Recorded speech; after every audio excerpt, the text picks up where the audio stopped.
Hello, hello. Good morning. Happy Sunday to you guys. Hopefully you can hear me now, and I will just await confirmation on that. Yep, sounds like I'm coming through here. Let me mute myself. Hey, yo, good morning. Astro Angel in Australia. Sheeps and Neeps. Ron Fig, Bubby Blindy. What's up, you guys? Top of the morning to ya. Welcome, everybody. Welcome to the morning Morgile show. Man, I sing like crap.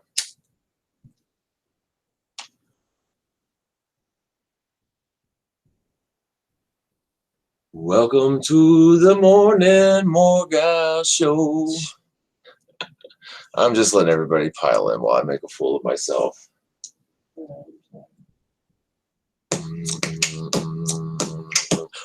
No, I'll spare you guys that. Don't do that when I'm laying here trying to sleep.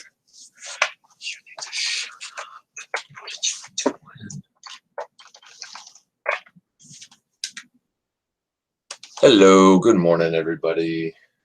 Okay, so there's 25 people in. That's probably a good number to start, and the more the merrier. I'm surprised so many of you savages are up this early on a Sunday morning. Oh, that's right, you're all in Australia. No, I'm kidding. So, yeah, wow, the weekend was short. Well, I worked all day yesterday. Had to drive all the way out to Lake Helen to move furniture to school all day for chump change. But hey, man, it was an honest day's work, and man, I'm still kind of burning from it. Whew. All those desks and some of the teachers just really took advantage too, because the building contractor is not supposed to be like maybe moving furniture from the old wing of the school to the new wings of the school, but some of these teachers like Miss Baker, Miss Barnhart, and Miss Savory.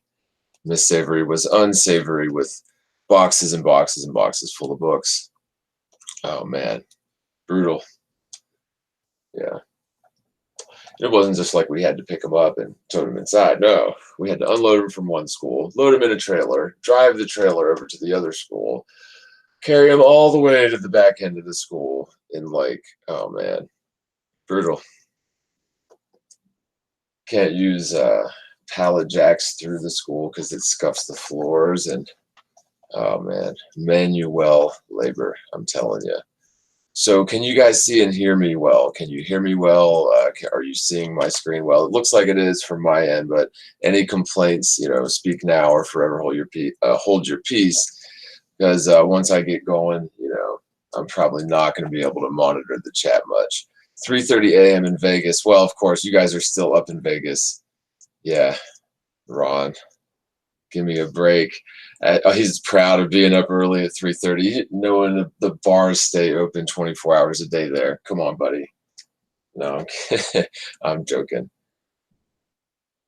It's true though, but I know Ron's probably not at the bar.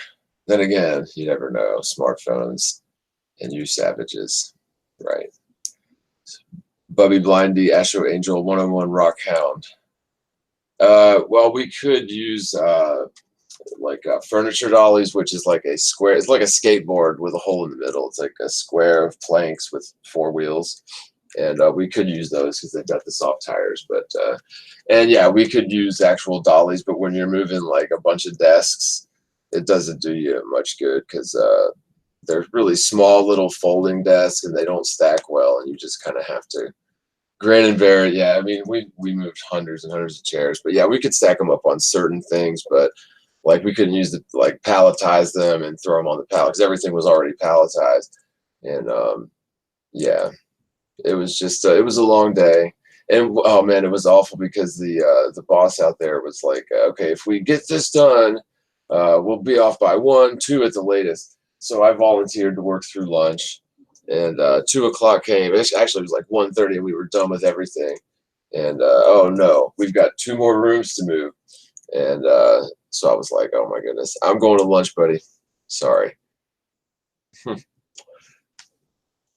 Yeah, so that was fun. It's always something different, with those contractors. But oh, so yeah. Anyway, the teachers, man, they really did take advantage. Like, wow, I was surprised. There was one that was like such a pack rat. Oh my goodness, she kept everything.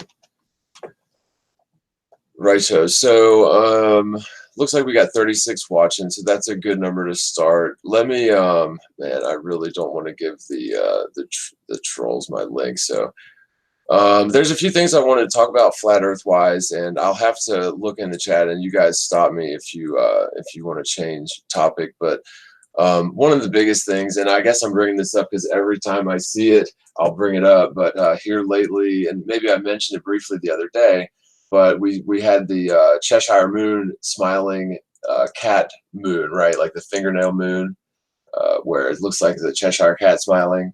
You know what I mean? And this was visible dozens of degrees over the horizon, hours and hours after sunset, which to me is just such blatant and obvious proof against the ball earth theory. It's just ridiculous, because it's like, it may seem arrogant to say, but how could astronomy, all of astronomers, every single astronomer that ever lived, be so incredibly blind to never, like, what happens is people that get really deeply in like educated or indoctrinated and say astronomy is a good example, they never ever skeptically scrutinize the globe theory. Never. It never happens. It is taken for granted forever. And the topic is never given any second thought. It's never given any skeptical criticism, unless, of course, you're talking about the kindergartners, the toddlers, because by the time you're 10, you have been thoroughly convinced that the Earth is a spinning globe no matter what. No matter what, you're always going to believe it, unless, you're lucky enough to be a crazy, silly, stupid flat earther, right?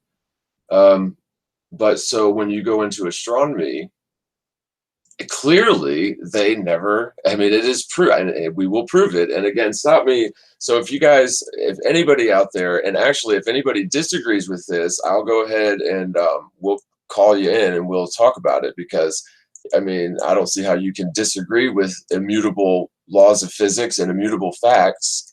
But this is something that it's something that anyone can verify just by seeing the moon when they shouldn't be able to see the moon.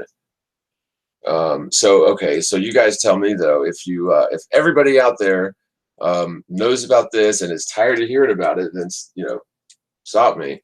But if there's anybody out there that has not heard, does not understand this, or even disagrees with me on these specific points, that basically we should not be able to see the full moon during broad daylight, or better stated, the full moon, or even the 80 or 90% full moon, should not be rising or setting during the day.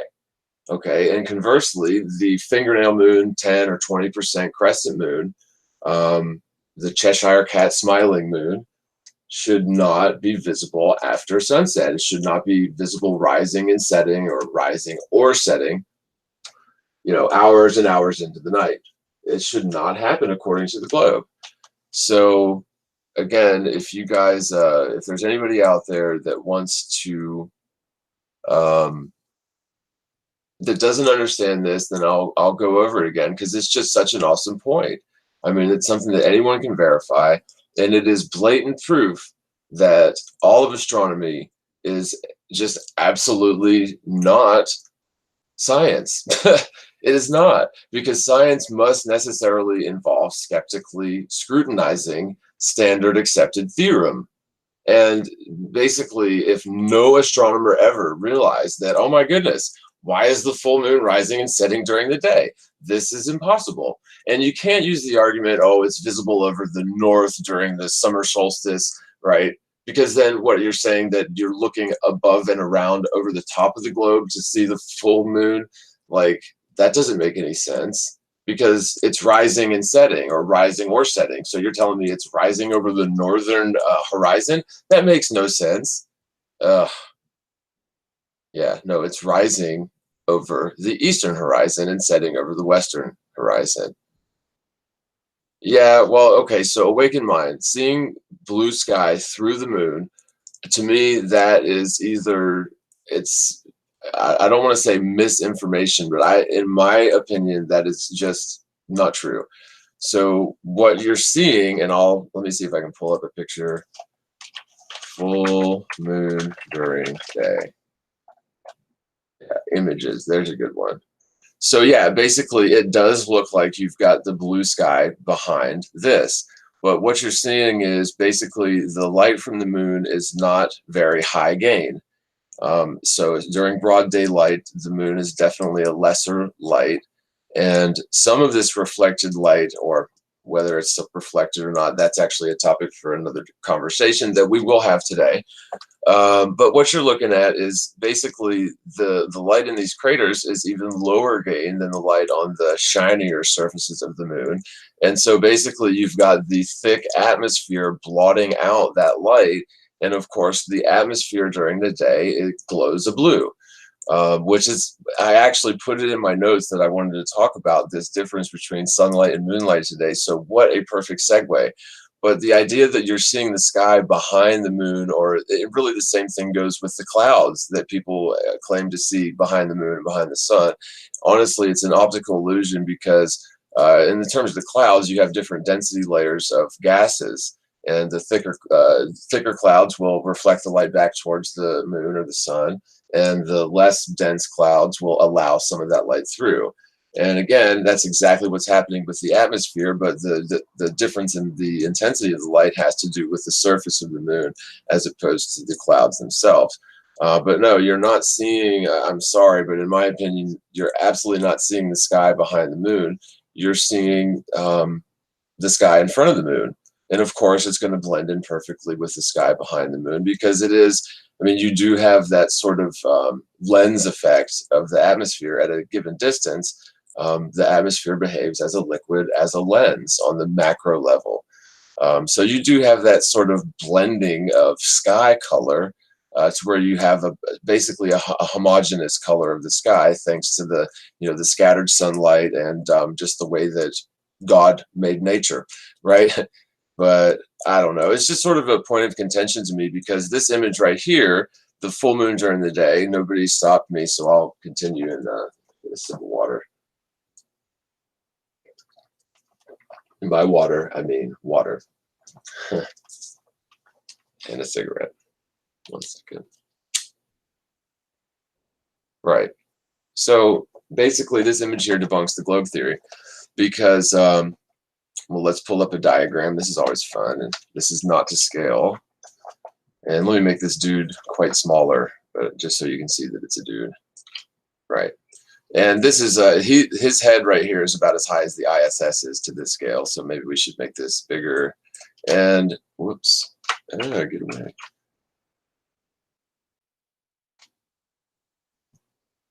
And of course, the sun would be much bigger, but it's just for the just for diagram purposes. Okay, so basically, let's go ahead and do a sky blue area as well, so we can tell that no matter what, the side of the Earth facing the sun is always going to be the day side of the Earth.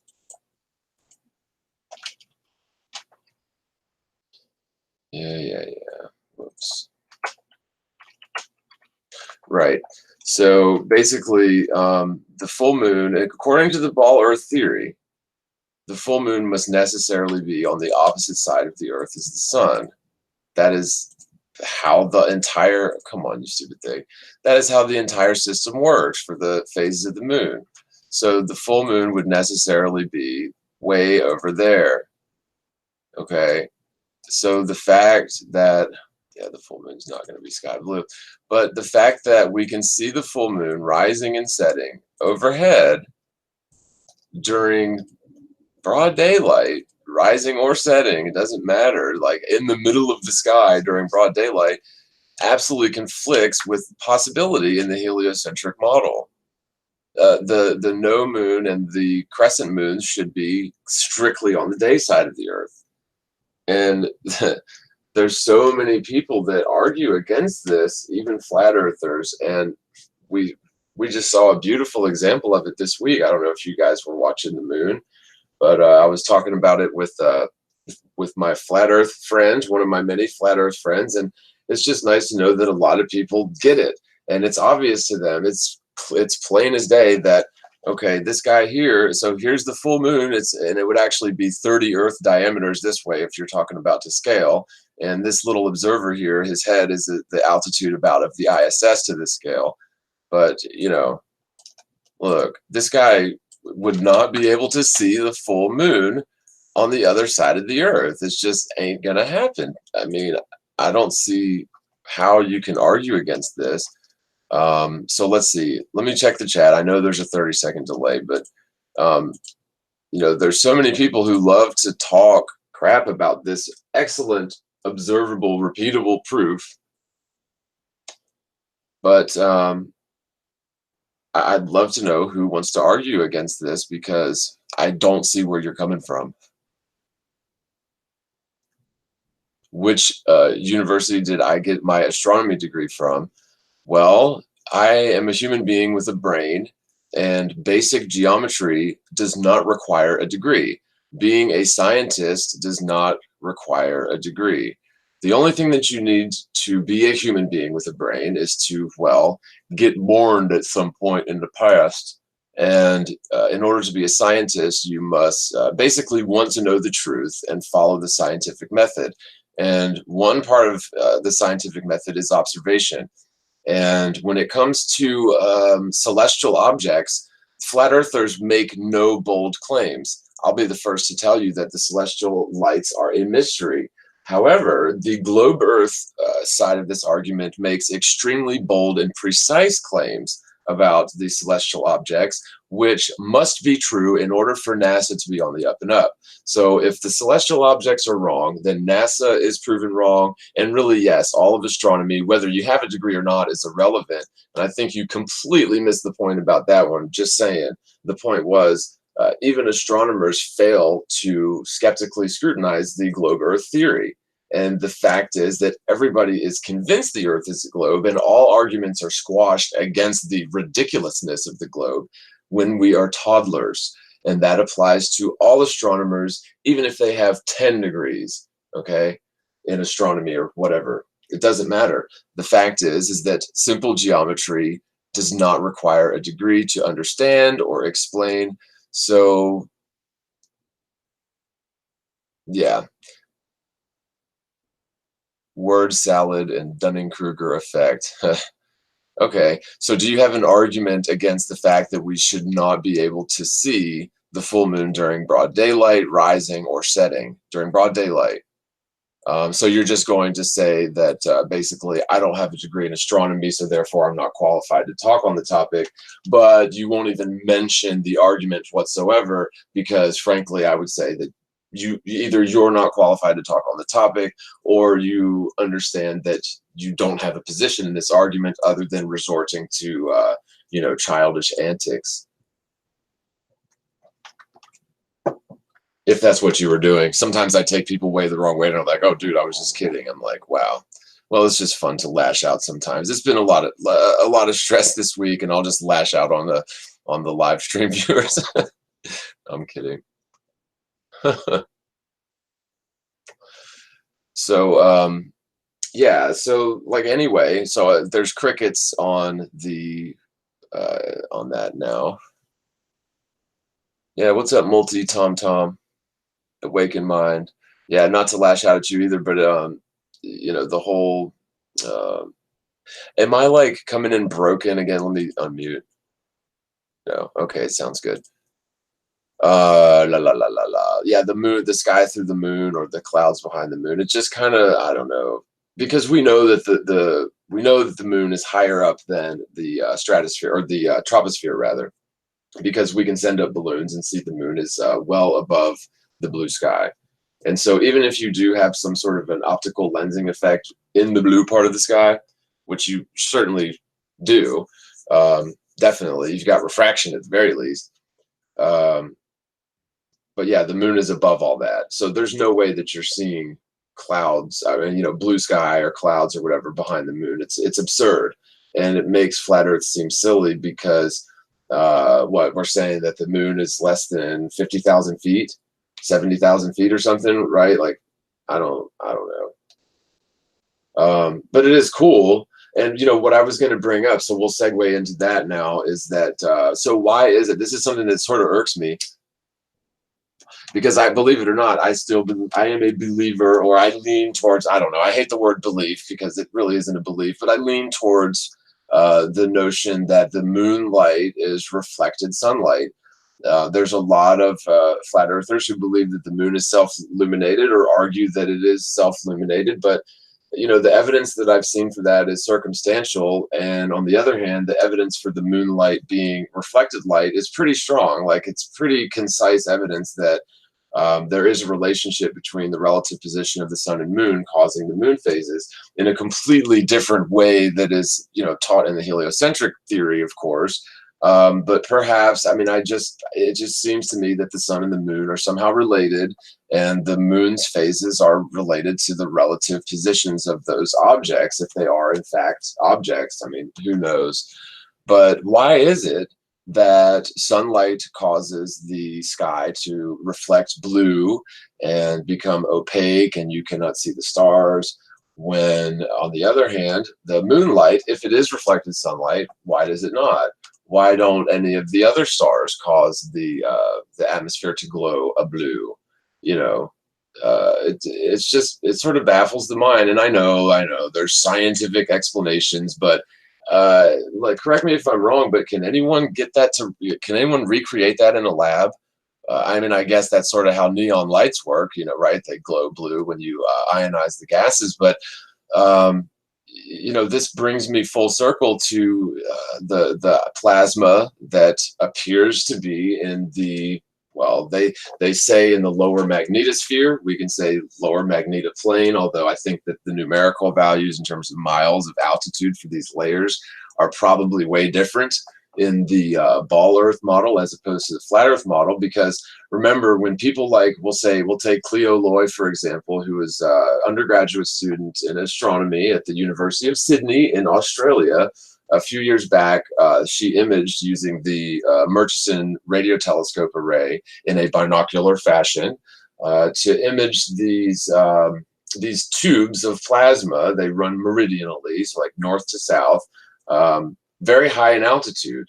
And so you've got, tubes essentially of ionized gases that run north to south. And they say in the lower magnetosphere, but you got to remember, they're going to be triangulating on that using these radio telescopes, but they're going to be triangulating on it with the assumption that the Earth is a sphere. So they're necessarily going to change their elevation angle values to suit the theory that the Earth is a sphere. And so they're going to use spherical trigonometry for those distances as opposed to plane trigonometry. And so, and I don't know, how much that's going to affect it for something as near as the lower magnetosphere, but I would venture to guess that it is going to be a wild difference. It's going to be pretty wild.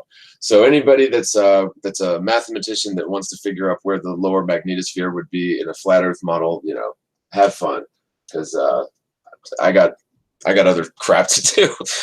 Hell with that. Just saying. No.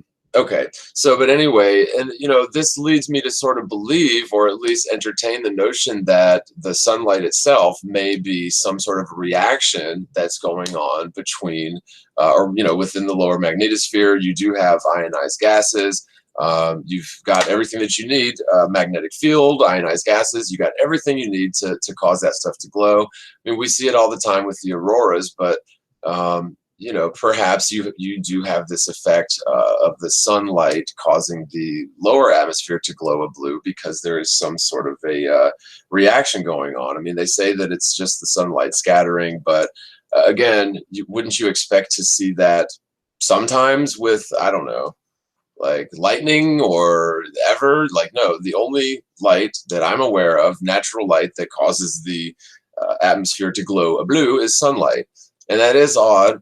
Now, of course, you can look back at Robotham, way back, wrote Zetetic Astronomy, and he claimed in there that because the sunlight is hot and preserving and all the others, and moonlight is on the other hand, cool and putrefying and all the other stuff. Therefore, moonlight must not or could not be reflected sunlight. Although, I don't necessarily agree with that assertion, because I've seen firsthand white light reflected as red light, with a simple reflector. So, like the moon perhaps is absorbing certain wavelengths of radio frequency waves and reflecting other wavelengths. And so, you don't have the pristine natural sunlight if it is being reflected off the moon. But, it just really does appear. So, like, one of the biggest pieces of evidence that really keeps me stuck on the reflected sunlight thing for the phases is the fact that when we have solar eclipses, it's always during a no moon phase. And so, that makes sense. The sun and the moon can only align during a no moon phase. And that does sort of make sense in terms of a reflected light moon phases. Lunar eclipses only occur during the full moon phase, which actually makes some degree of sense, flat Earth and globe Earth, unfortunately. But on the other hand, all of the arguments for the globe Earth lunar eclipses are folly. It's ridiculous, and we could talk about eclipses all day long. But getting back on this sort of point. What exactly was my point? Man, you guys got to keep me in line. I'm going off the rails and I'm only 30 minutes into this thing. So let's go back to the diagram, because it's just it's so simple, man. And let's segue now into the motion, because all right, so this guy here, actually he'd be standing like he'd be standing like over here, but he would look really stupid, and I don't want to stand him up like this. So we'll just put him back over here and we'll pretend.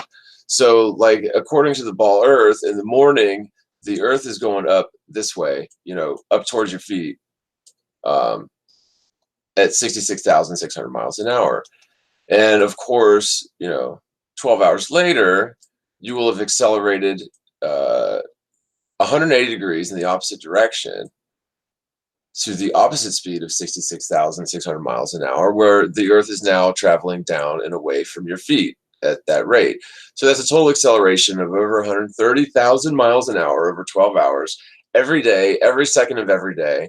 And at the same time, the relationship between this orbital path and the sun's orbital path, which is allegedly at a 60-degree angle to our ecliptic plane, that would be constantly changing. You would have acceleration built into this system constantly, and yet it is a fixed and stationary system. It is a fixed frame of reference, rather. And the problem is you cannot have a moving object as a permanent fixed frame of reference.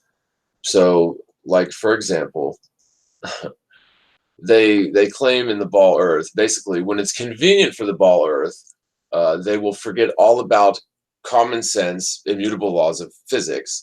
And when it's inconvenient for the ball Earth, then, or maybe I've got that backwards, but you get what I'm saying. Like, so, okay. Basically, what they claim is that if you take off in a plane, let's see if I can get a really quick image of a plane to make this more funner for you guys. Okay, hold on. Wow, give me something I can. Can I get a clip art one, please? Yeah, perfect. What do you think? You guys like? I've used this one before. I want a different plane. Well, that one's really genero. Like, I don't want that one. Okay, I kind of like that plane. Yeah, nice.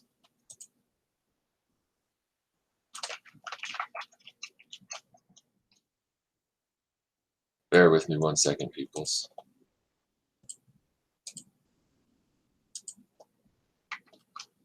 Righto. Come on, you piece.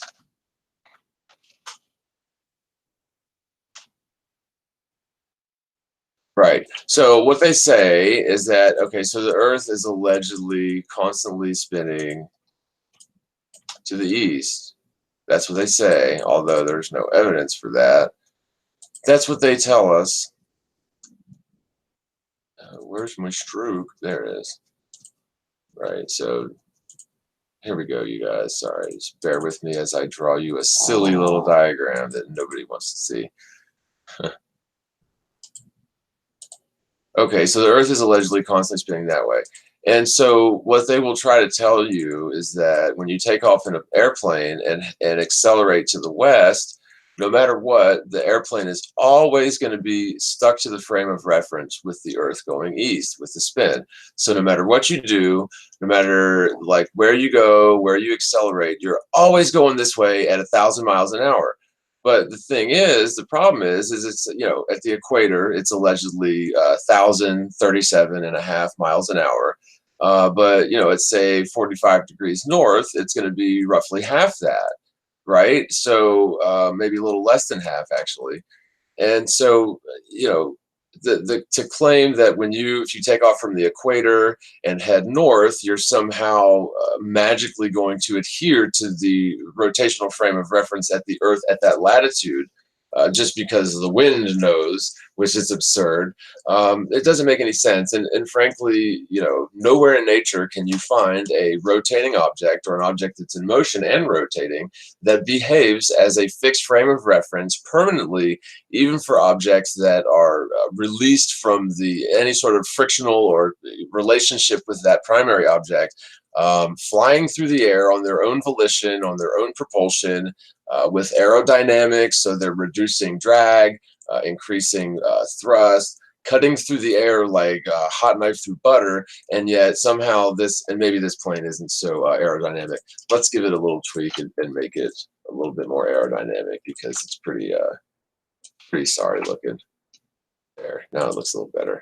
Okay, so you know, it's this plane. I'm sorry, but if it starts out at this frame of reference going 1,000 miles an hour to the east, at what point, when it starts accelerating to the west, does it break free of that rotational velocity?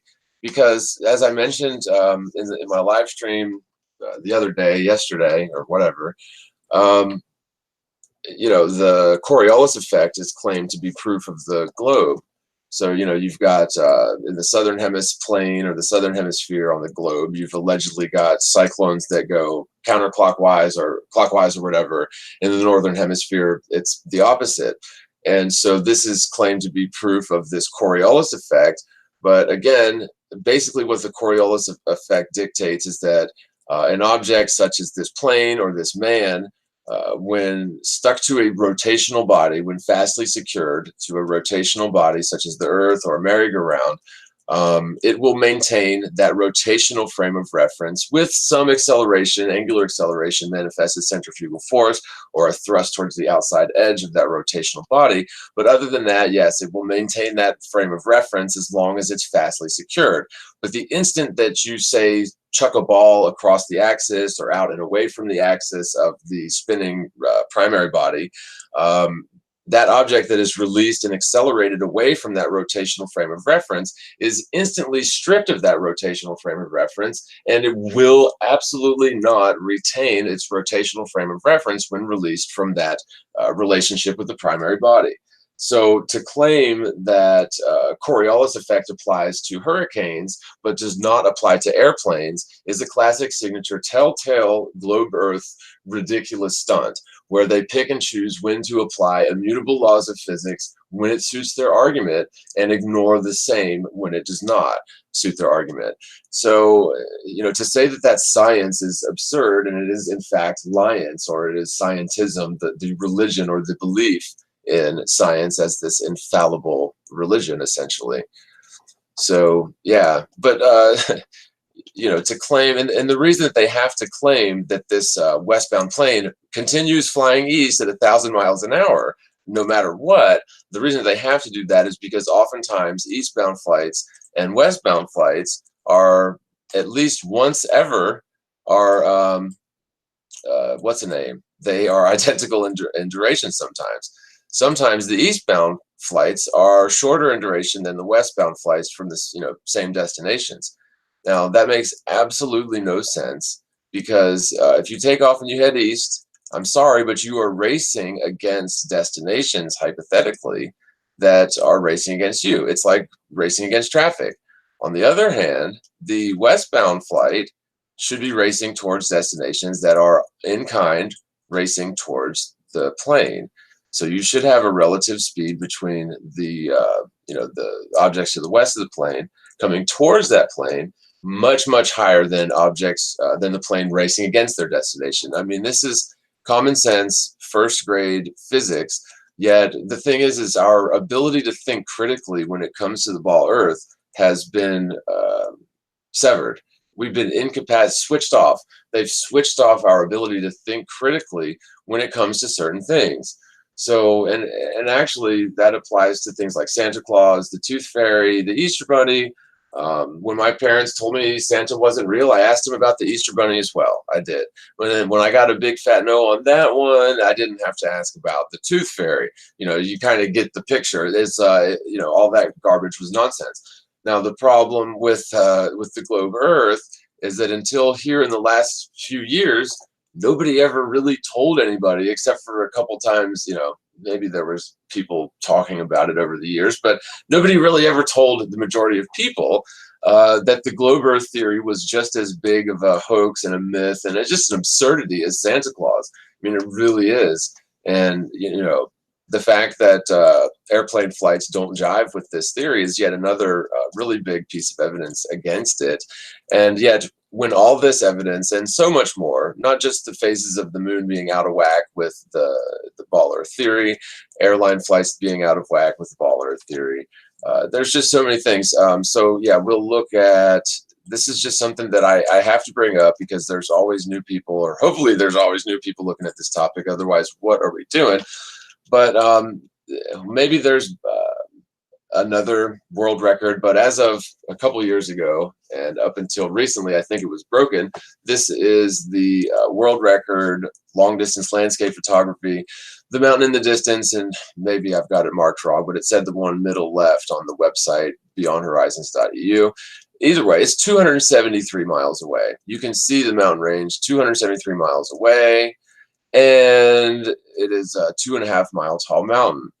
Now, what's so funny is, and you guys know this, but when you're trying to tell people that don't want to listen to you, they don't want to hear what you're saying, you're trying to tell people that the Earth is not a ball, and they're swearing that the Earth is a ball, and everybody knows the Earth is a ball. I'm not going to get into this. Well, no, you have to get into it, but I can't force you, right? You can't force somebody to be interested in flat Earth, but they will definitely tell you how stupid you are and how much they know the Earth is a globe if you bring it up or walk around all day at work with a flat Earth hat on, right? So yeah. So here's the thing, though: globe Earthers never. If you were to survey 100,000 globe Earthers, none of them would be able to tell you exactly how spherical the Earth is, even though they believe the Earth is a sphere. They might be able to tell you the circumference, some small percentage of that 100,000 globe Earthers. They might be able to tell you the alleged radius or diameter, but if you ask them about the whole vertical descent formula, like, well, exactly how much does the Earth curve over a mile or 10 miles? The sad truth is that I'd be willing to bet that less than 1/100% would be able to tell you anything close to the 7.98 or 8 inches per mile squared or 0.666 feet per mile squared estimation formula that every single flat earther knows. So, it is comical to me that it is the flat earthers who sort of have to teach the globe earthers exactly what it is they believe before debunking it. I mean, that is pretty sad. But that's the way that they've got it set up. I mean, you got to hand it to these, whoever they are. They've set up an autonomous sort of delusion that is self-reinforcing and self-reproducing. So, like, we have, and I guess with the aid of NASA, they definitely do help that along, don't they? But you have basically entire educational systems built around indoctrinating children into belief in a ball Earth, without any evidence for it. It's all just conjecture and basically forcing them to believe something because we have pictures of it from NASA. That's it. I mean, that's really all they've got. And the thing is little do they know, NASA has been completely full of it since their very inception. You know, at the very beginning, they were bringing Nazis over through Paperclip, Werner von Braun, and all the other guys, and that's just a handful of the ones that they know about. You know, if they told us about Project Paperclip in Freedom of Information Act requests, then what about the other dozen or 12 dozen programs that they didn't tell us about, even if a lot of people did ask for, you know, the information in FOIA requests? We all know, if you've watched Jaron's debacle that he went through with the FOIA request with NASA until he finally got what he didn't ask for through them. It's a big scam. Like, you're lucky to get anything. And so anyway, you know, NASA, Nazis, not a good combination right off the bat. And yes, I know there's mixed feelings about the Nazis out there. I'm not going to get into all that. But, you know, the thing is, no globe earther will be able to tell you the curvature estimate of their precious ball until they've looked into flat Earth, and then, you know, then they'll go with it. But even still, you've got people like, I'm not even going to mention their names, but you've got people going out and doing lengthy mathematics showing how the 8 inches per mile squared calculation is incorrect. And what they're doing is they'll take like a chord, I'll just draw a line, but they'll take like a chord of, say, the ball. Say they take this much of the ball, and let me make that some color so we can see it. Righto. So basically what the guy did was he would say, oh, he wants to measure the height of this chord. So basically he's looking at this distance from here to here. And the formula that he's using to get that distance is completely different than 8 inches per mile squared, of course, but this is a completely different measurement. So he's basically saying, he's comparing apples and oranges and saying, hey, look, flat earthers are so stupid because apples aren't oranges. I mean, it's just ridiculous. So this measuring the height of this arc from this chord is not the same problem. It's not. It doesn't demand or doesn't call for the same equation as looking for, you know, the the vertical descent below this. Oh, come back here, you freak of nature! The vertical descent from this tangent line right here. So, oh, you song on. All right, here we go. So, right, well, that was poorly done. So, like, if you're looking for the amount of vertical descent beyond this, you know, beyond this tangent line, then that's a completely different formula than measuring the height of this arc from this chord. I mean, but this is the sort of antics that Globers have to go to in order to try to discredit flat Earth. But the point that I was trying to make was that, you know, survey 100,000 globe earthers, they will not be able to tell you what the curvature formula is, and most of them wouldn't be able to tell you how fast they believe they're spinning. But, you know, there isn't any evidence for it. People believe in this stuff because they've been conditioned to do so. They've been conditioned to pick on people who disagree with them or even question their dogma. And it can be very frustrating when, you know, people just don't even want to hear what you're saying. They don't even try to understand what you're saying. Although there are plenty of people who are receptive to it. I mean, I don't want to dwell on the negative. But, you know, I know there's a lot of people that are trying to get the truth out to their friends and their family, and it's very frustrating. Well, trust me, you ain't the only one. I've pretty much given up on my friends and family a long time ago, to tell you the truth. But no, so some of my friends and family are seeing the light, but damn sure not all of them. Right, so let me check in on the chat, make sure that I'm still streaming here. Oh, and I hadn't even got to the main event. So are you guys doing okay? Did I cover, oh crap. Did I cover, well, how would you guys know? Did I cover everything? You wouldn't. Let me look at my notes here. Did I have anything else I wanted in my notes before I go to read? Oh, okay. Well, I don't want to talk about that. Water level, planets. We'll do that if we have time. We're already an hour in, and I haven't even started on the main event. Oh, go away, Upwork. I don't want to sign in right now. Okay. So let me go to.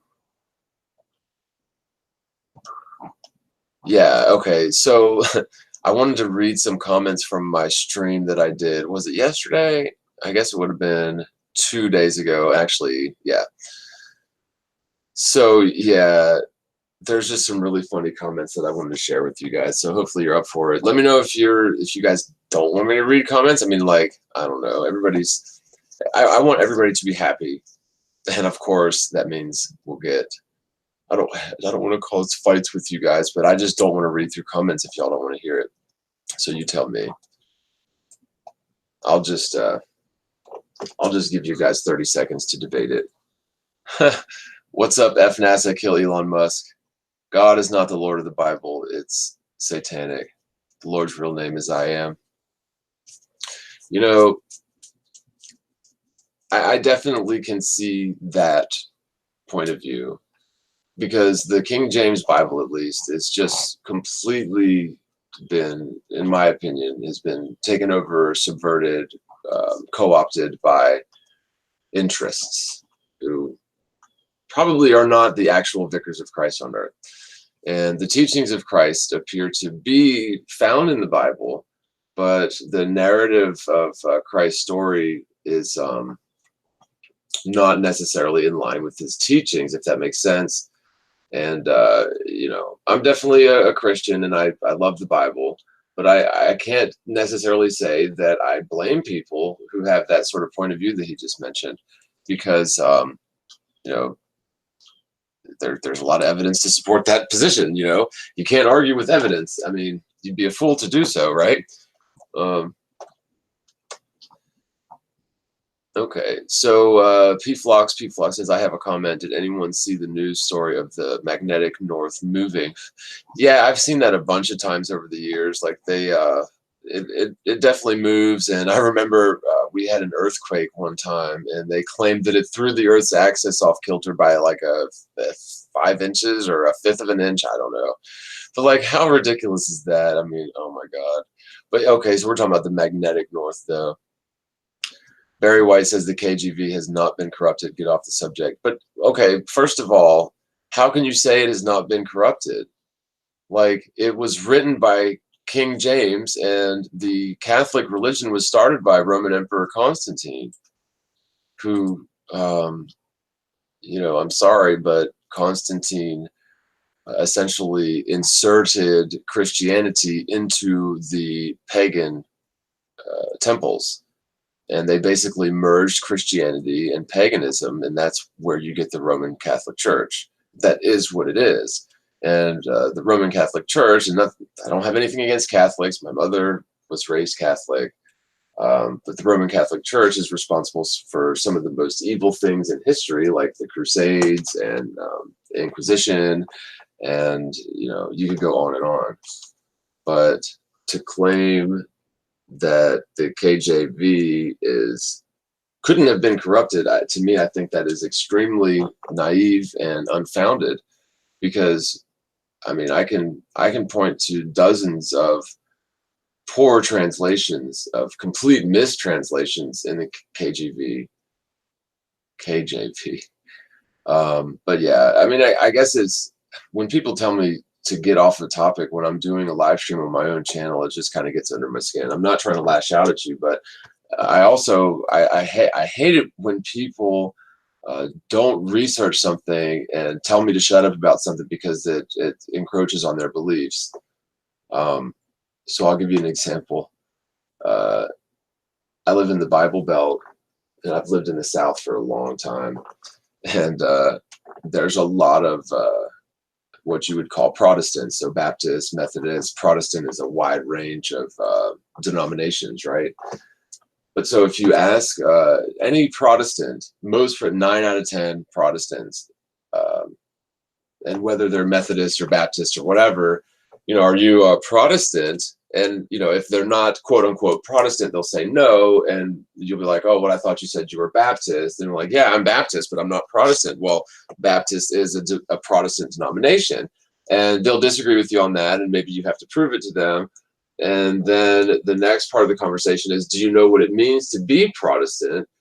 And they'll kind of look at you like you're crazy. And so when you tell them that what it means to be Protestant is literally protesting against the Roman Catholic Church, because they do basically idol worship. They do have polytheistic sermons. They pray to Mary and the Father and the Son, the Holy Spirit, to Mary, and all the saints. I'm sorry, but the statues of Isis in the old Roman pagan temples is what they use for the new statues of Mary, the same statue. And Isis is also known as Esther, and Esther is where we get the name Easter or Ishtar. And don't forget, where we get the Easter, tradition of dyeing eggs is way back in pagan times. From what I gather, this is a true story. They would inseminate a virgin 9 months prior to the spring equinox, then they would do a sacrifice 9 months later, and they would dye eggs in the blood of the sacrifice. And that would be sacrificed to the fertility goddess Ishtar or Easter or Isis or Mary, just saying, or it's the same statue, right? So I don't know, not to sit here and bash Catholicism, but it wasn't too long before Constantine where they were feeding Christians to the lions in Rome.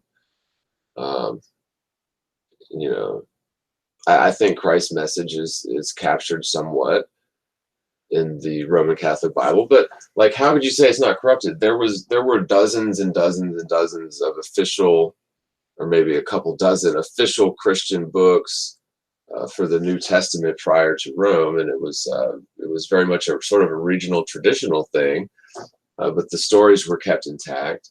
And at some point, basically, Rome decided which books they were going to allow in the Bible. They basically branded all the other books heretical and so-called Gnostic, and essentially banned them from the Bible, and to the point to where we're just now, within the last few decades, reviewing. The majority of people are just now reviewing these, right? And so how can you say that has not been messed with? That is the very definition of messing with the Bible. And for people to just say, oh, that's not true, and don't talk about this, like, wow, like, I don't know, it just seems, I don't know, it just seems so unflat eartherish of you. You know what I mean? Like, and I'm not trying to persuade anyone here. I'm just calling crap as I see it. And I think I have the right to do that when I'm on my own channel doing a live stream. Just saying. All right. Enough said. So, all right. What are we doing here, people? Yeah, so we were going to read the comments. So let me go to this. And this is to the live stream I did. I reacted to Owen Benjamin, the stand-up comic. Basically, he's going to be a flat earther. He's supposed to debate Eric Dubay, and he's trying to gather evidence to prove that the Earth is a globe. And he's pretty much freaking out because he can't find any evidence that the Earth is a globe. It's pretty awesome. Okay. So Show No Fear says, I'm not a flat earther, and I have no idea who this Owen guy is. But what I do know is that whenever I've interacted with flat earthers, I immediately get attacked by globe believers in the same comments area that are not happy about me treating flat earthers with the same mutual respect I would hope to receive myself. It seems that you cannot question the globe model. Neither are you allowed to have a civilized conversation with flat earthers because, from my experience, if you're not insulting, demeaning, and attacking everything and everyone, flat earth, you soon find yourself under attack from other non-flat earthers, and suddenly you are being called a closet flat earther, a flat earth sympathizer. Interacting with flat earthers automatically makes you a flat earther now, and after being told to go unborn myself and to do civilization a favor and kill my children countless times, it's easy to see why the flat earth movement is growing at the pace that it is. because according to most globers out there, I am a flat earther and I don't even know it, purely because I dared to treat other people's beliefs with a monicum of civilized respect. When globers treat other non-flat earthers in the disgraceful, tantrum-throwing, and hateful manner that they do, they are just shooting themselves in the foot and helping the flat earth movement to increase numbers. Funny thing that all their hate, anger, and juvenile behavior was the only real reason I even continued to interact and to research further with flat earth. Experiences taught me too much money and power really doesn't. Oh, sorry, I skipped a line. Taught me that when something is deemed unquestionable and off limits, or you get labels and insults, it's because someone somewhere with too much money and power really doesn't want you to go there because it may endanger them losing both. And man, that is just an awesome comment. And there's like 28 replies to it. So I think I looked at some of these were funny. Yeah, Davin Good says, great comment and insight about how the Globe defenders behave. Richard Wolf says, anyone can call something fake that's extremely easy and requires no talent. When you call something fake, the burden of proof is on you to provide overwhelming evidence to the contrary. If a flat earther cannot systematically debunk every one of these things and offer alternate explanations as to how they all work in conjunction with each other, then I don't want to listen. So, oh my goodness. Yeah, I'm glad this is exactly what I wanted to read, because this was like so beautiful. I got chills reading it. I was like, man, that's awesome. So I definitely did that. So this guy, Richard Wolf, look at this list of things that he says that any flat earther has to debunk, for him personally, has to debunk every one of these points and offer an alternate explanation in order for the earth to be flat. I mean, first of all, maybe you should go down that list and do it yourself, because you are a human being with a brain, just as I, and just as Dabin Good is a human being with a brain. So why is it his responsibility to hold your hand through your so-called research? And let's see some of these proofs of an oblate spheroid that Richard Wolf says. So, okay, ships, nautical navigation. Like he says that this blurb, it's not even a statement. It is like 3 words, proves that the Earth is a spinning spheroid in outer space, right? Ships and nautical navigation. Well, there you go. Why didn't I think of that? This guy is brilliant. Let me tell you, the Earth is clearly a ball because ships and nautical navigation. Does this even make any sense? So I think what he's trying to talk about is circumnavigation. And mind you, yes, this guy made this comment in the year 1919. So he was way ahead of his time. No, wait a minute. I'm sorry. This was actually the year 2019. That's right. I just did this live stream the other day. It was the year 2019. Wow. So I'll tell you, he is like the last person to look into circumnavigation on the world. I think he gets the bozo button today, guys. Yeah, so circumnavigation proves that the Earth is a ball. Oh, and ships over the horizon. As if we haven't proven a million different ways that that's perspective, and of course, a bit of a sprinkling of atmospheric refraction. Because, oh wow, I just dropped my keyboard. What happened there? Okay, so yeah, let me pull up the sugar water laser video, because you have to show it, otherwise people will say refraction doesn't work like that. It works in the opposite way when it's convenient for the globe, and then it works in the opposite way when it's not convenient for the globe, you see. Okay, so what am I doing here? Documents, yeah. Refraction sugar. Refraction sugar. Refraction sugar. Yeah, buddy. Okay, so here we go with the refraction sugar video. So when you shine a laser, there's a higher density at the bottom, lower density towards the top. When you shine a beam of light perpendicular or parallel to the density gradient, the beam will bend downward. Okay, see that? It's bending through the density gradient towards the ground. And so let's go back to the other. Whoops. But anyway, yeah. So it is perspective and refraction that causes that, and ships going over the horizon proves nothing except for the fact that light bends.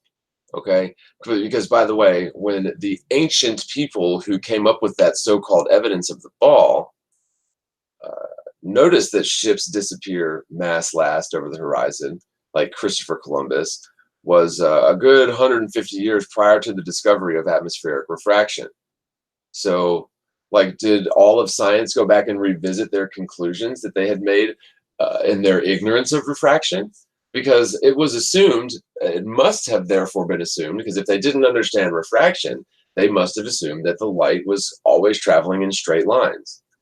And so, with that mindset, then you can easily construe the notion that the Earth is a sphere because light is always traveling in straight lines. But when you learn about refraction, you must then concede that, well, since our main premise was wrong, light does not always travel in straight lines. Perhaps the Earth is flat and it is the light that is curving. And in fact, that's, it's exactly what's happening. Right? So, okay, on to the next proof that the Earth is a spinning oblate spheroid, eclipses. Wow. So basically, what he's doing is he's listing as many things as he can that he's never going to research. He's just going to believe the Earth is a ball and say eclipses. But like every single one of these things, I'm just scanning through them, has been answered by flat earthers. And me personally, I've answered many of these, if you could even call them. I mean, they're certainly not proofs. They are not sentences. They are not statements. These are like words on a screen, but it doesn't make any sense. Eclipses does not prove that the Earth is a ball. Eclipses isn't even a sentence, sir. Okay, and we're supposed to sit here and what? Reply to every 5 dozen of these things in detail when you're not even making any sense. What about eclipses proves the Earth is a ball? Eclipses work in the flat Earth theory, dude. Eclipses are not exclusive to a ball Earth. That's crazy talk. Time zones, really? So you mean it's not? Let's see, what time is it here? It's 7:30 a.m. So you mean it's not 7:30 a.m. all over the world? Oh my God, I didn't know that. Man, I must be a retarded flat earther because I had never heard of these time zones before. Really? Okay. See, clearly this guy, Richard Wolff, has never researched anything to do with flat earth ever. And basically, he's just spouting off things that he thinks prove the ball. But okay, here's the thing, buddy. The Earth doesn't have curvature and it's not in motion. So it is not a spinning ball by very definition. We're talking about, again, immutable laws of physics, simple geometry. The Earth doesn't have curvature, even over standing water, over many miles of standing water. And of course, water, which always finds its level when at rest, should be the perfect indicator of curvature at about 8 inches per mile squared over the horizon. And so when you look at things like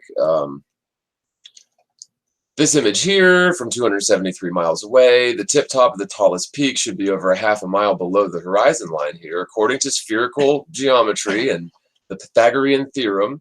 And of course, we can see the mountain range from over 273 miles away when it should be below the horizon, well below, proving conclusively that the Earth is not a ball. The fact that we do not we don't experience any acceleration, which we must necessarily experience constantly. Every second of every day would be a different flavor of acceleration from the next because of the relationship, the alleged relationship between the galaxy's path, the sun's path, and the Earth's path, and the Earth's spin, which would be constant acceleration, could never behave as a fixed frame of reference for any object, especially not objects that are, independently propelled around in the sky, no longer connected to the ball Earth, hypothetically. I mean, it is just absurd for people to science admits the Earth is indeed a fixed frame of reference for everything. No matter how fast it accelerates, no matter which velocity, no matter which direction it goes, no matter the altitude, the Earth will always be a fixed frame of reference because the Earth is at rest. period. So if the Earth were actually racing east at 66,000 miles an hour and spinning east at 1,000 miles an hour and traveling at a 60-degree angle to that path with the sun at 500,000 miles an hour, traveling at some angle to that path with the galaxy at millions of miles an hour, there would be blatant, clear, concise evidence of this acceleration, and the Earth could never, ever, ever be a fixed frame of reference in those circumstances. It's just physically not possible.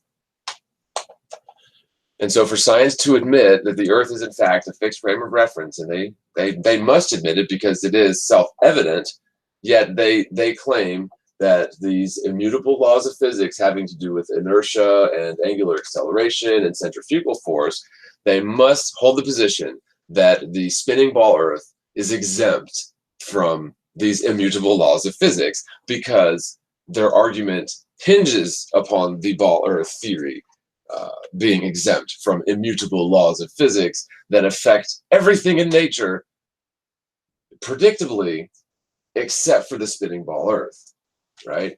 Does this sound a little bit fishy to anyone yet? Right? Oh my goodness. So let's hear some of these arguments. Oh, time zones. But man, I guess I better throw in the towel. Time zones. Man, that is like the best proof ever that the Earth is a ball. Oh, wow. Gravity in all caps. Wow. That just takes the cake. So you're telling me what goes up must come down, because I know he doesn't mean gravity. He means what goes up must come down, right? Which is it's a natural law of physics, another one of these immutable laws of nature. But so what goes up must come down. Therefore, the Earth is a spinning ball in outer space. I love it. That is just classic, right? But isn't that the opposite of what you would expect if the Earth were a spinning ball? What goes up must come down, right? So like if you're on a merry-go-round and you throw a ball out and away from the axis, it's going to come right back to you. It's going to fall towards the center of the axis until it stops, right? Give me a break. Oh, gravity. Oh my God. Okay, tidal wave actions. Wow. Tidal wave actions. So what are you saying? Tidal waves, therefore the Earth is a ball? Wow. You know, I got to tell you, I thought that globe earthers were like geniuses, but now my expectations were just blown out of the water. I mean, this is volcanoes. Okay, so volcanoes, therefore the Earth is a spinning ball in outer space. Wow. Lava, lava, lava. Therefore the Earth is a spinning ball, sah. Lava, lava. Dude, really? Lava? Man, I'm telling you. And again, maybe I should read this again because this is just getting on my nerves, but it is kind of funny. Magnetism gyro, compasses different north-south. You know, this guy is just pulling myths out of his gluteus maximus, right? So first of all, regular compasses work in the north as well as the south. And in fact, even when you're in the far southern hemisphere, a regular compass will still point to the north, which definitely doesn't do your argument any good, sir. But who gives a damn about truth or facts, right? God almighty. Okay, so now these globetards are going to claim gyros and compasses for their proofs, even though gyroscopic evidence always lends credence towards a flat and motionless Earth, not a spinning ball Earth. Wow. Wow. Earthquakes. Oh, man. Well, these are just airtight arguments. Like, this definitely proves that the Earth is spinning, and it definitely proves that the Earth has curvature. Volcanoes. Yes, indeed. Great Scott. How could we have missed volcanoes? What is a volcano? Here, let me Google it. Okay, let's see here. Let's see here. Volcanoes prove the Earth is a globe. Well, I don't want to get a okay, I don't want to get a copyright strike for playing a volcano video, and trust me, they will. Okay, so let's see here. I just did the first one I found. Vox, how to argue with flat earthers. Thinking that the Earth might be flat appears to have grown in popularity in recent years. Indeed, flat earthers are gathering for their annual conference this weekend in Birmingham, just 2 miles from my own university in the United Kingdom. But the Earth is not flat, so they say. Unsurprisingly, this isn't hard to prove, but scads of YouTube videos demonstrate these proofs fail to convince flat earthers. A glance at the comments shows there's still vitriolic disagreement in some quarters. Philosophy can explain why. Consider one standard flat earth line. Can you prove the world is round? Maybe you point to the often artificially assembled photos of Earth from space, or possibly you rely on the testimony of astro-liars. The flat earther knocks it all back. The standard proof is higher, they say. You haven't been to space. You haven't seen the round Earth. Perhaps when you start to appeal to science. But unless you're unusual, you probably don't know all of the details of the scientific proofs. And even if you know the details, unless you've indulged existing flat earth literature, you are unlikely, right here, right now, to be able to cogently, concisely, and comprehensively respond to the lengthy rebuttals flat earthers will give to each and every scientific proof. Yeah, like volcanoes, gravity. You could double down. Getting knee-deep in vlogosphere, you might learn the details of the scientific proofs as well as painstakingly spelling out each error in every flat earther's rebuttal. I recommend against doing that. I recommend letting philosophy do the work, specifically epistemic contextualism. And have you noticed how this guy, and I'm going to read this whole article like this, so y'all are going to have to deal with it because it's so much fun. This guy is a freaking jerk off. I'm sorry. Wow.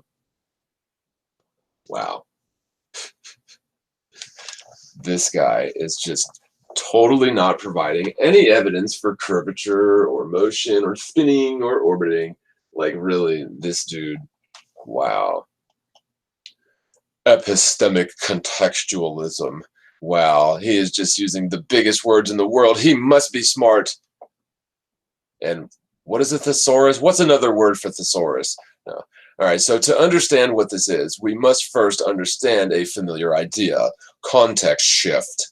Consider the sentence, I'm tall. Surrounded by 5-year-olds at a roller coaster park, the sentence is true.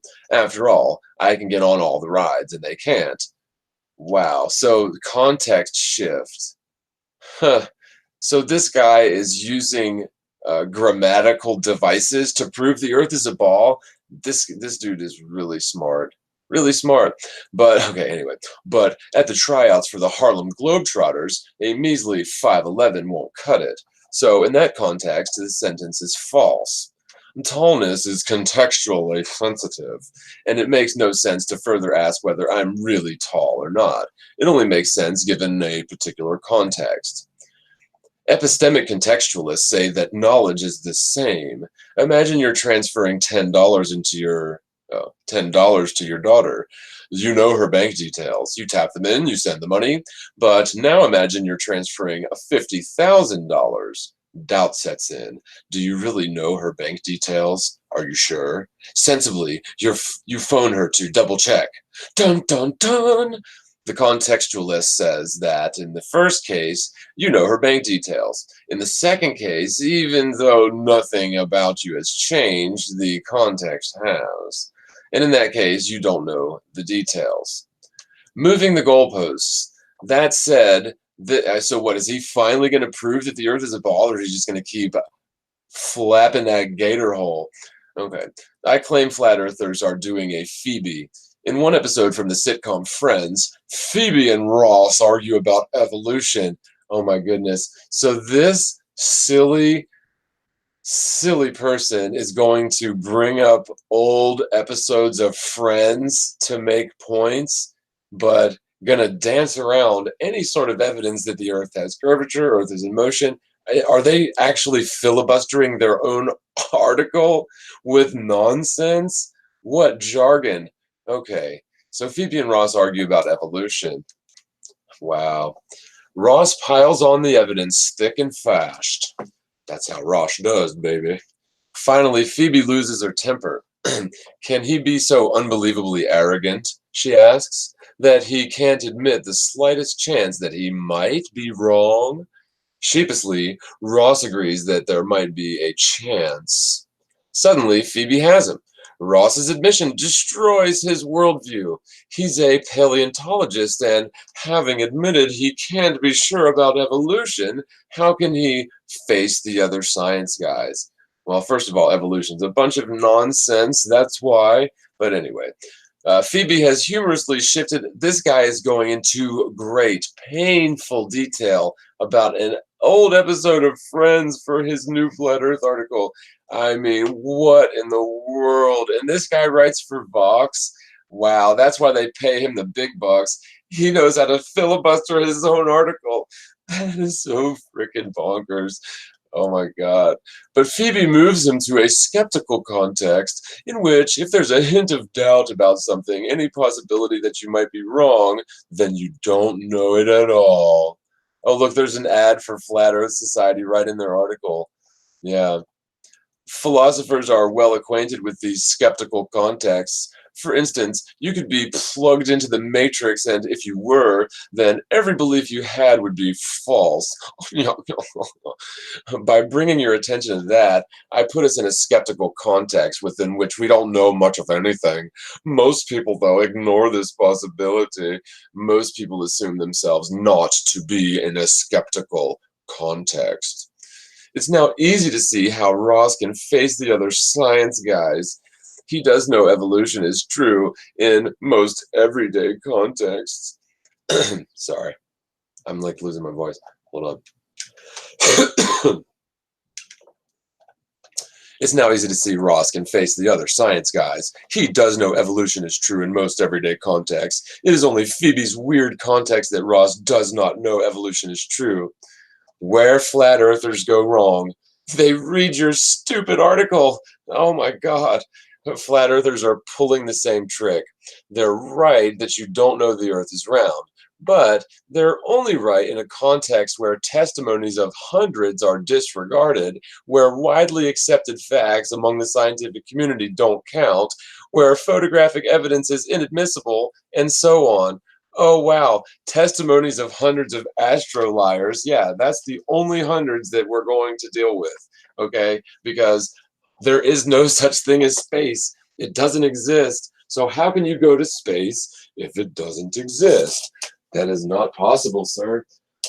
So, by default, man, I'm like literally, hold on. By default, NASA must be lying. That's just the only conclusion any sensible person could possibly draw.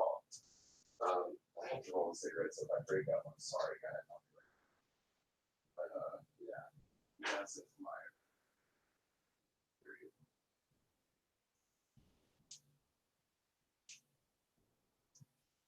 yeah. Anyway, you know what? I think it's been how long have we been on for? 'Cause, oh my goodness, I have got to go to work today. I'm sorry, you guys. I'm going to end the stream, but I hope you enjoyed it. Wait a minute. No, I can't end the stream. I've got time. Let's continue reading this because where is he going with this? So he's saying, I guess I won't roll a cigarette just yet. I want to get through this. Is how much longer is it? Okay, it's not bad. All right. So what he's saying is that flat earthers are basically trying to finagle people into believing the earth is flat with trickery and like disregarding testimonies of hundreds of people and accepted facts among the scientific community you can't count, and photographic evidence is inadmissible. So basically they're saying we're breaking the rules of, we're breaking standard rules in order to trick people into believing the earth is flat. You know what? I am going to roll a cigarette because I'm going to finish this article and then I'm going to get ready. So let me put the thing down. Bear with me. I'll be white, black. Hang on, y'all.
But, you know, in reality, what this guy is doing, and I'm back, by the way.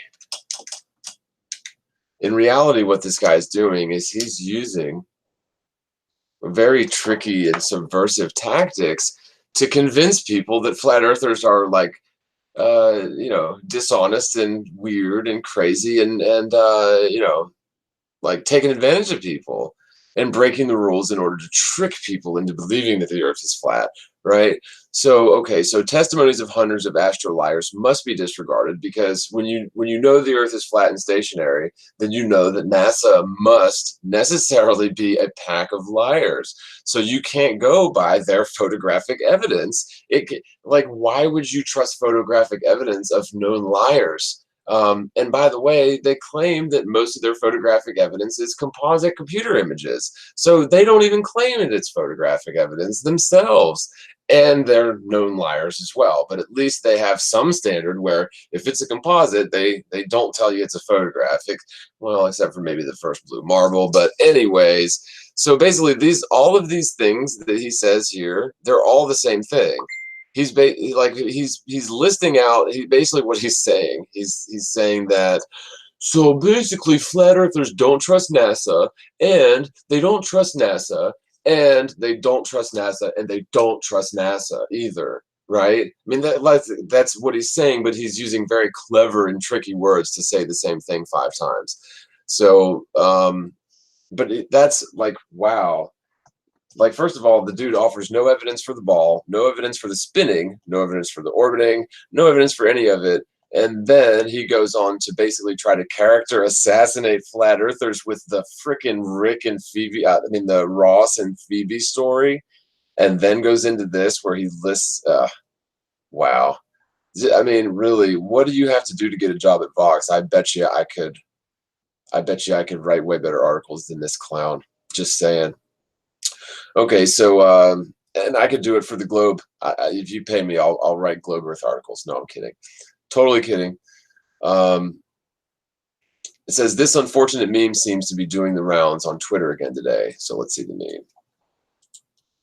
Oh, it doesn't exist. Well, that's a great meme from the Flat Earth Society.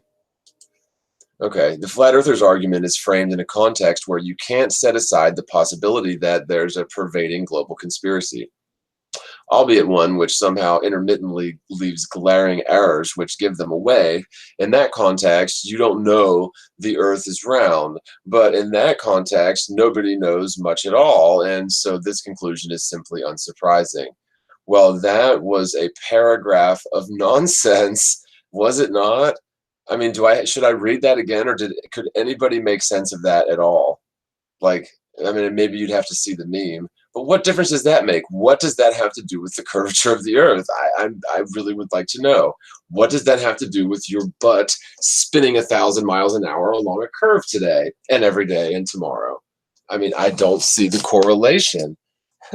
Am I missing something, or is this guy going to literally filibuster his entire own article? Wow, that is. I've never seen the like before. Let's see what else this silly person has to say. Okay, so in the more everyday contexts that we care about, we can rely on testimony. We can rely on the fact that every educated physicist, cartographer, and geographer never pauses to think the Earth might be flat. And we're correct to rely on these things. If it was incorrect, we'd never get treated at hospitals. What the? Oh my God. Wow. For in a context where we can't trust the established laws of physics, how could we trust the judgments of medical science? This is so crazy. Like, do people actually read this? Like, I wonder if it brainwashes you from reading this, because this stuff doesn't make any sense. Like, what is their angle here? Like, really, what are they angling at? This is crazy. Oh my God. So, do you know whether the Earth is round? It turns out it depends on context. No, it doesn't.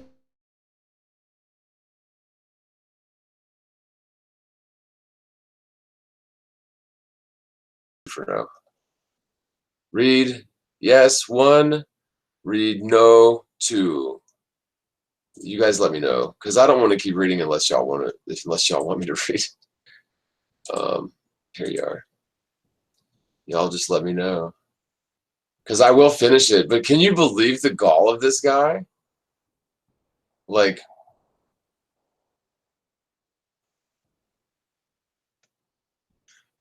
read it. 2, don't want me to read it. Let me know. Y'all tell me. Choose your own adventure. Do y'all remember those? Oh, I used to love those. Choose your own adventure books. Like, so you read the beginning and it's like, okay, if you want to go through the gate, turn to page 24. And if you want to go over the mountain, turn to page 28. Yeah, read it, read it, read it. Okay, so there was, I'm trying to tally it up.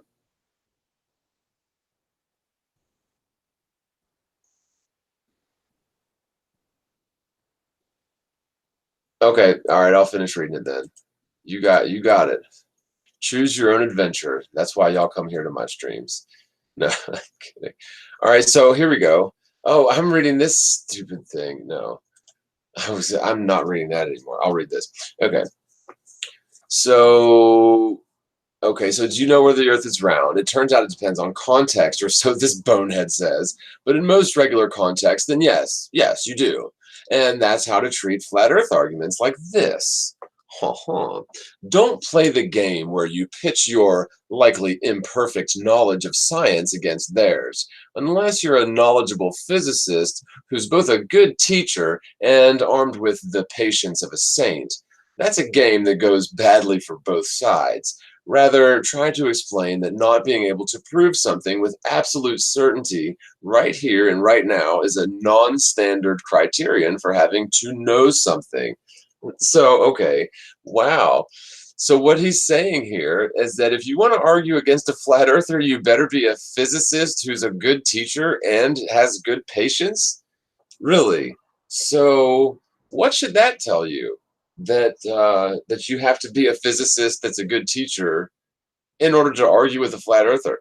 No, I would say that it is usually the other way around. It is usually flat earthers who are teaching the globelings about their own belief system, as I mentioned earlier in this show, because again, it is flat earthers who have skeptically analyzed the globe as rational adults, unlike any of the other globers, any of you, because I guarantee you, have you had you rationally skeptically analyzed the globe, you would be a flat earther by now. Okay, if you're being honest with yourself, just like my boy Owen Benjamin, he's going to be a flat earther by the end of the week. I'm telling you, he's done. He is. He's done, dude. Done. Okay. So, all right, sure. So, oh, and then he says, not having to prove something with absolute certainty right here and right now. He's basically saying that that's not fair, right? But the thing is some of this stuff is common sense. Water always finds its level. Agreed. Yes. Okay. So then water on the ball must be a perfect curve, right? Yes. Well, exactly how curved is that over, say, 10 miles? Do you know globaling? Do you know how to figure up that vertical descent due to curvature over X number of miles? Oh, you don't? Really? Oh, wow. Could it be because you haven't researched this topic at all as a rational adult? I mean, goodness gracious. So anyway, continuing on. So what I've not told you is how to convince a flat earther that the earth is round.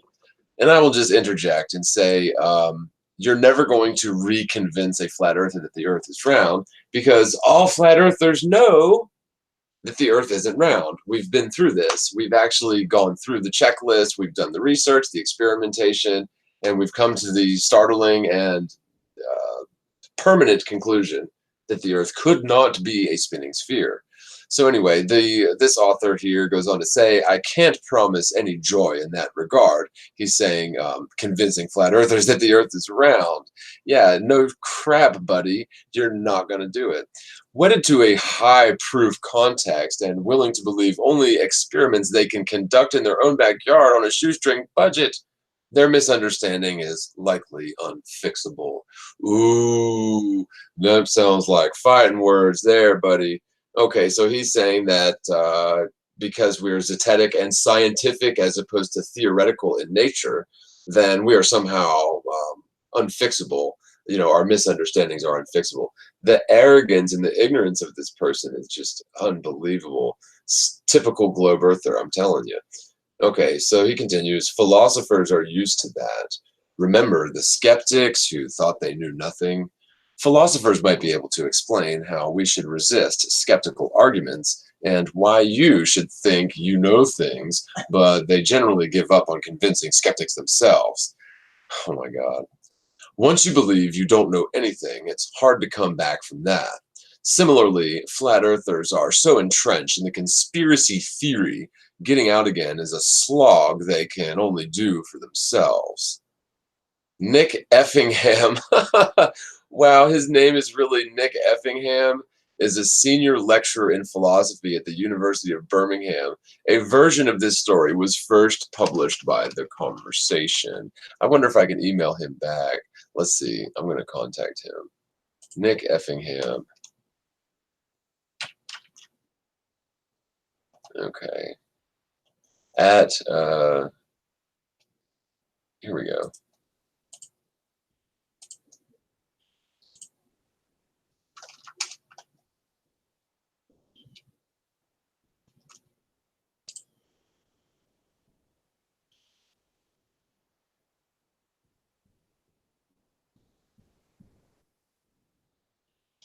What the crap?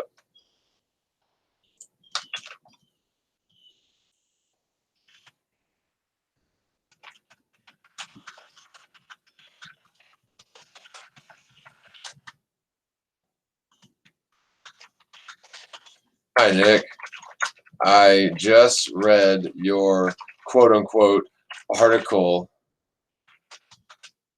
about arguing, with flat earthers, although you provided exactly 0.0 arguments for the globe. You literally filibustered 90. Oh, I misspelled filibuster? Really? Okay. 90% of your article. That is some literary genius. Oh, and I misspelled genius. Wow, I'm just typing typo all day today. All right. Some literary genius. Yeah, me too, right? Okay. So you certainly painted flat earthers in a poor light by insinuating that they resort to what? Resort to what? Resort to wily antics to trick people into believing the earth is not a spinning ball. That is absurd. Your article proves that you have not researched flat earth one iota.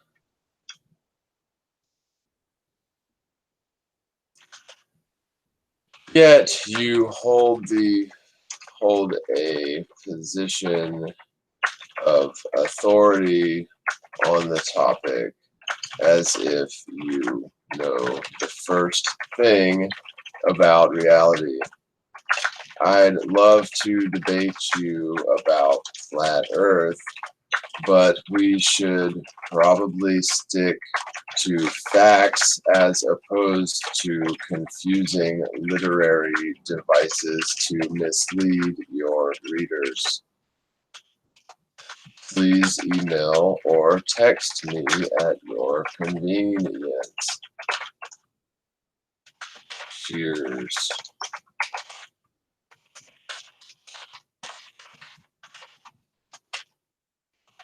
Okay, sorry guys. I know you didn't want to hear me do that, but that article really got under my skin. So Dr. Nick Effingham, and you know what? Why don't you guys all email him as well? really, this guy like sucks. I'll put in the group chat n.effingham@beham.ac.uk. Here we go. Here we go. It's in the chat. Yeah, email that silly person. So, yeah, peoples, I guess I finished that article. I got to read a couple of the comments that I wanted to read, the ones that really stuck out with me, because you know what? I think I'm going to read us out with this one. And whoops, let me stop sharing. And before I read us out with that, I don't know, I do see some super chats in here. Hey, Dank, thank you so much. Shout out to Fallacious Earth Bob. And listen, you guys, I really appreciate super chats, and I'm not going to look a gift horse in the mouth, but I will say that super chats, Google takes 30% of them, and I don't get paid out on super chats until the end of next month. So it is like, I'm certainly not going to say it's not appreciated, but I am going to say if you would like to support the channel, the best way to do it is through PayPal or Patreon. Because PayPal is instantly, that's really the best way. But Patreon, you can do recurring monthly contributions for as little as $1 a month. I will put the links to those in the video. And, you know, oh man, you guys, I am doing so much better out, free, working, paid my insurance, paid my rent, paid, actually my friend paid my power bill. So all the bills were caught up. And the only thing I have left to do now is buy my wife's $481 inhaler for her COPD. So, you know, if you guys would like to contribute to that, it would be greatly appreciated. You can do so to www.paypal.me/themorgile, and I'll put that in the link chat, and then also patreon.com/themorgile. Either one of those is great. Super chats are great as well. So, I mean, again, thank you so much, Dank, for that. So let me read this out again, and then I'm going to wrap this up. But this was just such a beautifully written comment from somebody who apparently isn't even a full-on flat earther. And there were some really good comments I read through earlier, but I do have to get ready to start going to work. So let me read this comment one more time. Okay, so Show No Fear says, I'm not a flat earther, and I have no idea who this Owen guy is. But what I do know is that whenever I've interacted with flat earthers, I immediately get attacked by globe believers in the same comments area that are not happy about me treating flat earthers with the same mutual respect I would hope to receive myself. It seems that you cannot question the globe model. Neither are you allowed to have a civilized conversation with flat earthers, because from my experience, if you are not insulting, demeaning, and attacking everything and everyone flat earth, you soon find yourself under attack from none other, from non-flat earthers, sorry. Suddenly you are being called a closet flat earther, a flat earth sympathizer, and then the branding and labeling soon turns into schoolyard level name calling. Just questioning the globe and respectfully interacting with flat earthers automatically makes you a flat earther now. And after being told to go unborn myself and to do civilization a favor and kill my children countless times, it's easy to see why the flat earth movement is growing at the pace that it is. Because according to most, because according to most Glovers out there, I'm a flat earther and I don't even know it, purely because I dared to treat other people's beliefs with a modicum of civilized respect.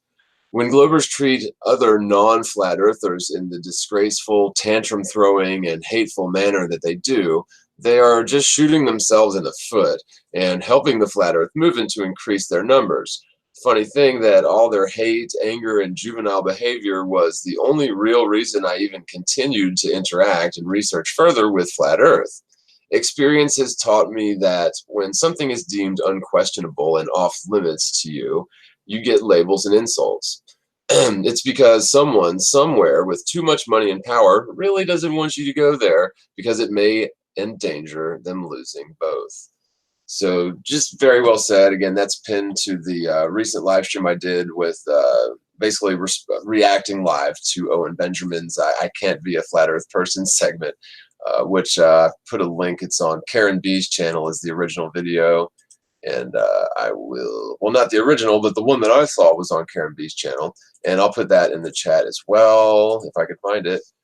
So, yeah, but I had a lot of fun today, and I hope you guys enjoyed the show.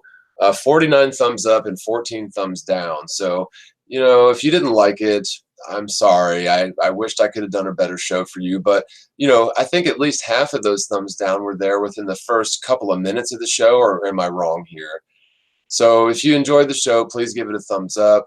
Again, if you would like to support the channel, your help is always needed, appreciated. And if not, that's cool too. You don't have to contribute. It is optional for those who wish to do so. And again, you can do that through PayPal or Patreon. It's paypal.me/themorgile or patreon.com/themorgile. Very easy. Again, thank you guys so much for joining me. I did want to give just a couple of shout outs. I don't want to miss anybody, but I know y'all probably ain't listening live, but I did want to give a shout out to Mark Wasson. I really appreciate everything that you've done over the last couple of months, sir. It's been a big help. Hang on, I'm waiting for something to load here. Matthew Murphy, big shout out and thanks to Matt.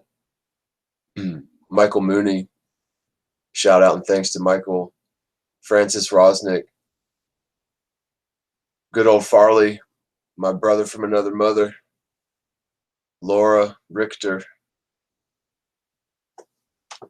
Daryl and Callie, Gurgly, Larry, John Bennett, Larry Stuth, Timothy Allman, Kathleen Walt. Merry Christmas to you guys. Love you guys. Thank you so much for all your help. Couldn't do it without you people. Really couldn't. So anyway, I hope you guys are having a blessed Sunday. Somebody had asked me before the show, are we doing Globebusters today? I do not know. Maybe so, maybe no. I don't know. But if they're doing a show, I believe I shall be there. So I just got to go to work for a few hours today, so I'll be back by 3 for sure. But anyway, I love you guys. Thanks so much for joining me for the show. I do hope you enjoyed it. Again, thumb it up if you liked it. And if you thumbed it down, oh, wow, somebody did take a thumb down away. Thank you for that. Well, God bless you guys, and I will see you on the next one, whether it's sooner or later. I'm going to be doing something with Karen Pettit from Sun and Moon Family United soon. I'm going to be hanging out with them live someday soon in the next week. Also, I think Bling Bling, BS of the ISS, and I are going to do a hangout maybe sometime in the next week. And yeah, as far as I know, Globebusters should maybe today, maybe not. I do new, but as soon as I know, you will know. But yeah, oh, Globebuster said there will be a show today. Okay, sweet. Well, yeah. Then if that's the case, then I believe I will be there. I should be home from work by 1, so we don't even start till 3. So that's perfect. But anyway, okay, so I'm going to peace out of here, guys. I'm going to get some breakfast, get changed, get dressed, go out the door. Okay, sweet. Awesome. Well, you guys are the best.